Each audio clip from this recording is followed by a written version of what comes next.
What's your favorite food? How many calories does it have in it? How much energy does it give you? Why do you love it? And if there was a food that you could only eat that for the rest of your life, every day for the rest of your life, you could only eat that one food, do you have one of those? Very surprisingly, because I've been an exercise professional all of my life, I'm healthy, fit, strong, lean, energetic, and I love my life and I never get sick. And I wake up every day with a stack of energy and I'm always performing at my best. My favorite food is bread in all its forms. Bread, crumpets, muffins, toast. I just love it. There are other people who tell me, Rowie, bread will kill you. It's bad for you. It's carbohydrate. You shouldn't eat it. Well, here's a great question. Whatever your favorite food is, if somebody tells you that you can't have it, mustn't have it, shouldn't have it, don't have it, it's bad for you. Number one, is it possible that you want it more? Number two, if you can't have it and you want it, is it possible that you'll get stressed, angry, annoyed and want to have it even more? So there's going to be a time in the future that you binge on it.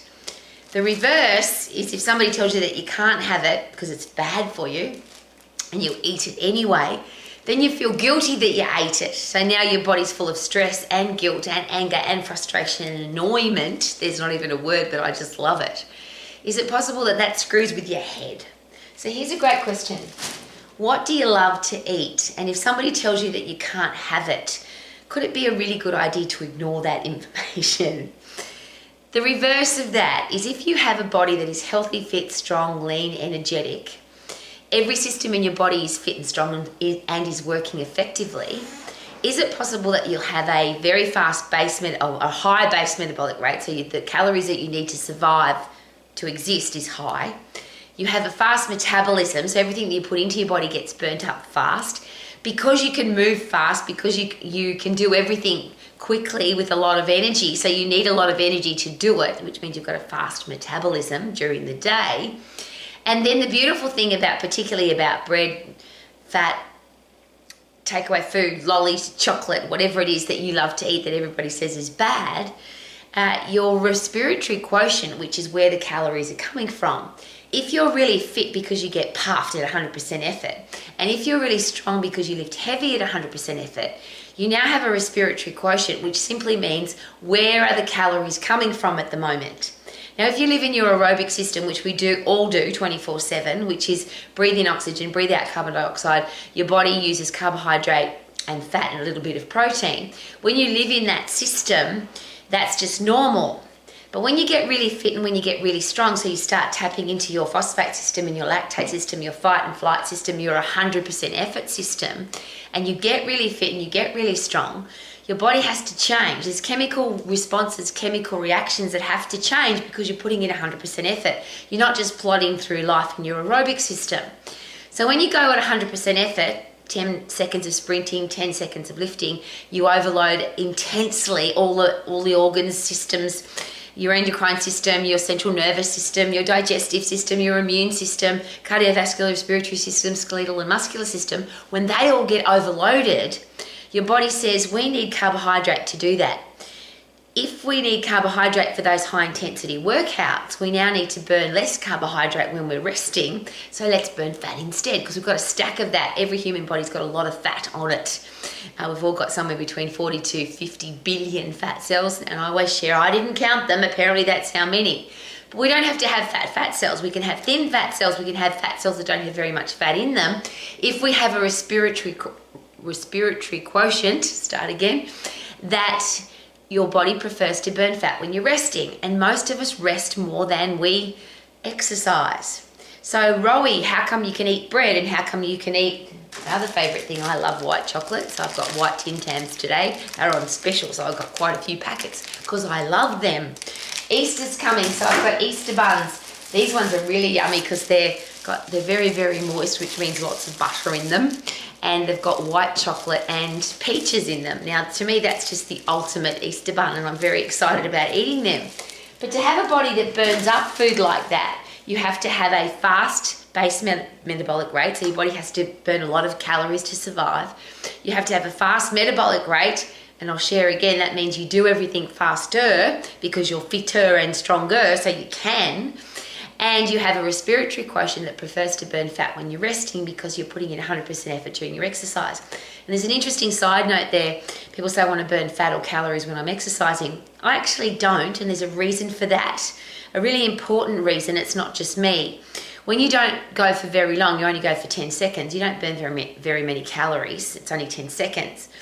When you go at 100% effort, you don't burn any fat at all. So I don't want to burn fat when I'm exercising, but I want to burn a stack of fat when I'm resting, which means I have to change my respiratory quotient. To wrap all of that up, there's 3 really important things. What do you like to eat, and make sure that you eat it, because otherwise you end up mentally screwing up your head. Don't eat food that you don't like. Why would you waste calories on food that you don't like the taste of? Because food's such a yummy thing, but we don't need, there's no excess, we don't need excess food. We just need enough food to feel fantastic and to enjoy our life. Because food, for a lot of people, is a very important part of their life. Me, I love it. But the third part of that is get really fit and get really strong so that your body burns up everything that you put into it. So that the food that you eat, because all food will end up in your fat cell if you don't burn it up. So protein can convert to fat and end up in your fat cell. Carbohydrate can convert to fat and turn up in your fat cell and make you fatter and fatter. Fat's already fat, so that's pretty easy for that to get into your fat cell and make you fatter. But if you burn them all up before they can be turned into fat or before they get into your fat cell, now you've got a lean body. And the lean body comes from being really fit and being really strong because you exercise at 100% effort. So then you can come into the kitchen and not feel guilty, not feel stressed about not being able to have the foods that you love. I love bread, so I'm very happy to be standing here with my loaf of bread and enjoy my dinner. Yum, yum. You don't have to eat any food that you don't like, because there's a lot of people that say you have to eat this because it's good for you. But how about find what's good for you, for your headspace, mental health, for your physical health. And I always ask 4 questions that I think are the most important 4 questions. Do you have a stack of energy? Do you perform at your best? Do you love what you see in the mirror? And do you love the way your body feels to touch? Those 2 go together. And are you getting the results that you want from your eating and exercise plan? If the answer is yes, why would you change anything? You're doing really well. So when somebody says to me, Roa, you shouldn't eat bread, it's bad for you, but I've got a stack of energy, I perform at my best, I love what I see in the mirror, I love the way my body feels to touch, and I'm getting the results that I want from my eating and exercise plan, then I'm going to include bread because I love it. If the answer is no, you don't love what your body looks like, you don't perform at your best, you don't have a stack of energy, and you're not getting the results that you want, then you have to do something different. So even if you preach and you are convicted and you believe, I believe this is the way you should eat, I believe you should be a carnivore, I believe you should be vegan, vegetarian, I believe that you shouldn't eat bread, but you're not getting those results, then maybe it's time to rethink what's going on. And is it possible, could it be possible that mental health, a resilient, strong head and a healthy, fit body go together, and a really healthy head then controls your endocrine system, then controls your central nervous system, then controls every other system in your body, so everything works well together. Now that's just something to consider, because I would never tell anybody what to eat. I would love everybody to eat what they love. Eat when you're hungry, stop eating when you're full, don't waste calories on foods that you don't like, and make sure that you're performing at your best, you've got a stack of energy, you love what you see in the mirror, and you get the results that you want from your eating and exercise plan. And is there any other way to live your life to the max? I love bread, I could eat it every day, yum.